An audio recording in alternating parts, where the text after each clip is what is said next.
The Man Who Sold the World by Nirvana. Yan po ang ating lesson for today. Naka-E-flat tuning po tayo. Sa hindi pa po marunong mag-E-flat tuning, pakibisita lang po yung aking last week video. Yung katabing video lang po nito, tinuro ko po paano mag-E-flat tuning para sa mga beginners. 6-minute video lang po yun. Nililigay ko na rin po ang link sa baba para madali nyong mahanap. Okay? Simulan na natin po sa intro chords. Ang intro chords ay A, D minor, F, D minor. Ang strumming pattern natin ay down, down, up, down, up.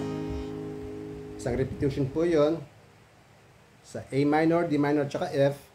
Dalawang repetition po ang gagawin natin. Isang bagsak sa D minor. Okay? Simulan natin. Chords. Down, down, up, down, up, down, down, up, down, up, down, down, up, down, up, down, down, up, down, up, down, down, up, down, up, down, down, up, down, up. Yun po ating chords intro. Ito naman po yung pinaka-lick niya.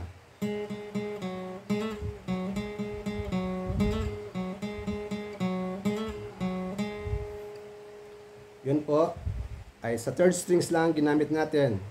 Second fret, tatlong kalabit, tapos open. Okay? Tapos, slide natin itong sa second fret, slide dapat 3, pabalik sa 2. Tapos open. Okay? So, pag pinagsama natin dalawang bahagi na yon,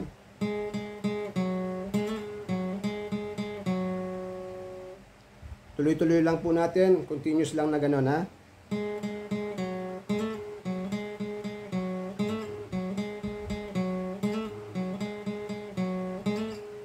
Dito matatapos tayo sa second fret ng third strings. Okay? Verse chords A, D minor, A, F, C, A, and D minor. Lahat yan ay dalawang repetition except sa huling A na isa't kalahati lang. Okay? Ang ibig ko sabihin ay verse chords A, dalawang repetition.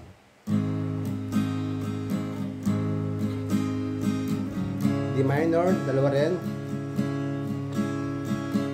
A, dalawa pa rin. F, dalawang repetition. C, dalawang repetition. A, isa't kalahati. D minor, dalawa ulit. Okay? Bali, isa nangyari sa huling A, isang ulit, isang repetition.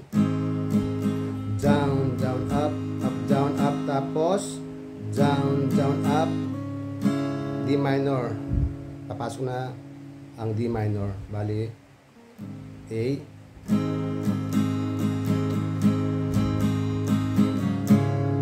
D minor, dalawang repetition na. Tapos, chorus tayo. Chorus chords muna. Dalawang bahagi yan, C, F, C. Tapos, C, F, C rin sa pangalawa. Pero yung sa C, sa unang C, tatlong repetition.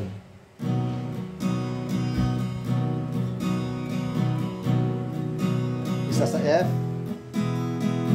tapos isa sa A, C sharp minor. Tapos C ulit, dalawang beses na lang. Isa pa rin sa F, isa sa C sharp, tapos A. Intro ulit yun, okay? Bali yun ang strumming pattern sa chorus. Pero tuturo ko sa inyo yung scale nya. So yung scale nya sa C, tatlo rin ang repetition nya. Simula tayo sa 5th strings, 3-5, 4th strings, 2-3-5, 3rd strings, 2-3-5. Okay? Bali. Nandiyan naman po ang ating guide. 3 times yun. Tapos F, isa lang. Ang F natin ay 6 strings, 1, 3, open number 5, 1, 3, open number 4, 2, 3, okay? Tapos C sharp. Tapos yun yung unang bahagi. Tapos pag ikot ng pangalawang bahagi ng chorus, dalawang repetition na lang to. Tapos F na kagad.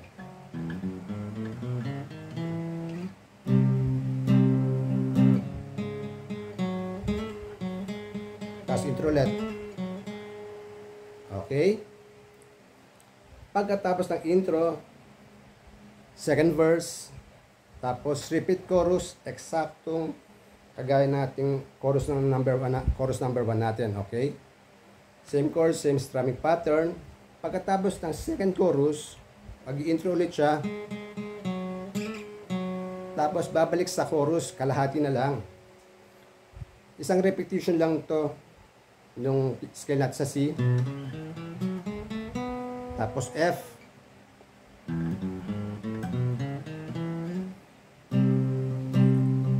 Yun ang unang first line ng chorus number 3 na natin. Tapos yung pangalawang second line na, balik na sa dati, dalawa. Isang F.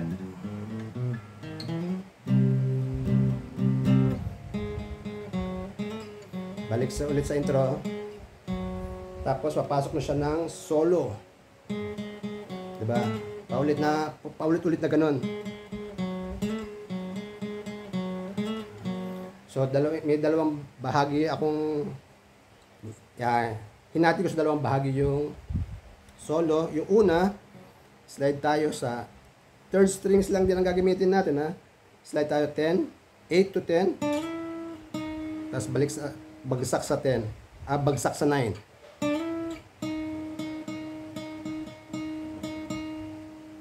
Dali ganun. Slide. 9 by 2s ang kalabit.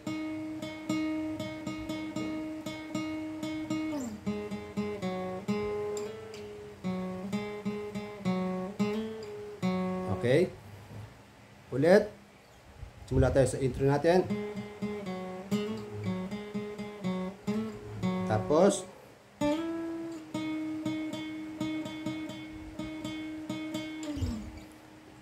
iba-vibrato nyo. Yun yung unang bahagi. Yung pangalawa, slide tayo, third strings hanggang 10.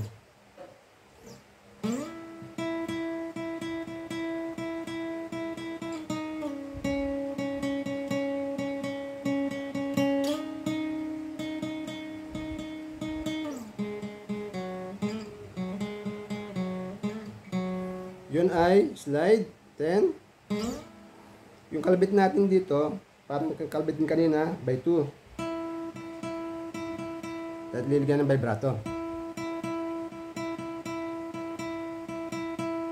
Tapos isa sa 9, slide papunta sa 7. Balik sa slide papuntang 9 ulit. Kung mapapansin nyo, by 2 yung kalabit. Diba? Bagsak sa 9, slide hanggang 9, hanggang 10. Dalawa, diba? Tapos isang bagsak.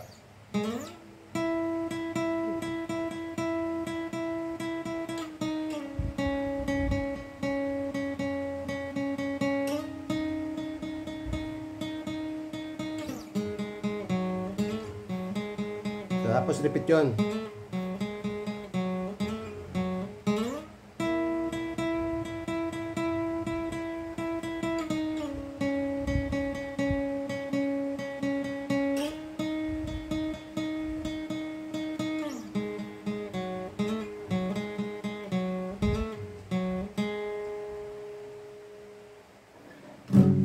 So, dyan po natapos ang ating lesson. Sana po nagustuhan nyo.